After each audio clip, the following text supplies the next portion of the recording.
আল্লাহ যে হেদায়েতের মালিক, এই আয়াত দিয়ে আল্লাহ এটা প্রমাণ করে দিয়েছে। তো আমাদের আগে বুঝে নিতে হবে হেদায়েতের মালিক একমাত্র আল্লাহ। কোন নবী রাসূলগণ হেদায়েতের মালিক না। নবী রাসূলগণ যদি হেদায়েতের মালিক না হয়,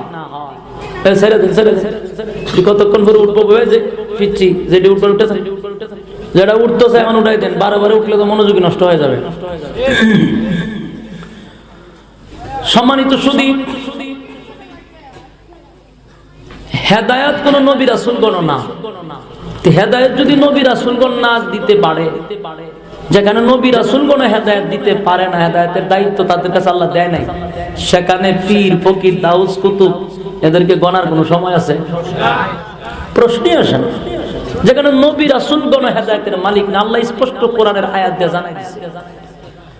তো এটা আমাদের বোঝা দরকার। না বুঝলে বড় সমস্যা। আমরা বুঝি কম, ফালাই বেশি, না বুঝা লাফাই।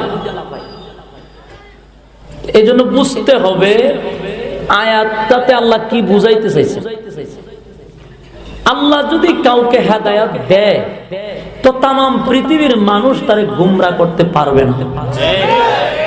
আর মালিক যদি কাউকে হেদায়েত না দেয় তো তামাম পৃথিবীর মানুষ কেন, স্বয়ং রাসূল দোয়া করলো কাম হবে না।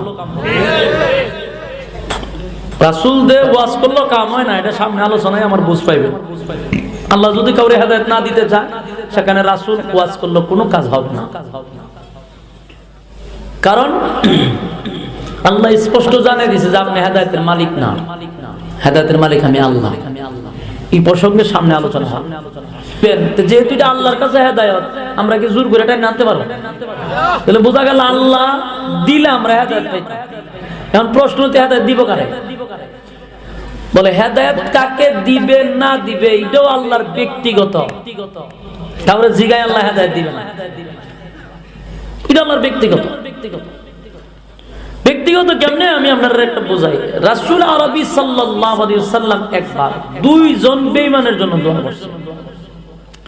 দুজন ইসলামের শত্রু ছিল, আর এর খুব পাওয়ার ছিল বেশি, ক্ষমতা ছিল বেশি। এদের সামনে কেউ কথা বলতে পারতো না, সব দিকে তারা গরম ছিল।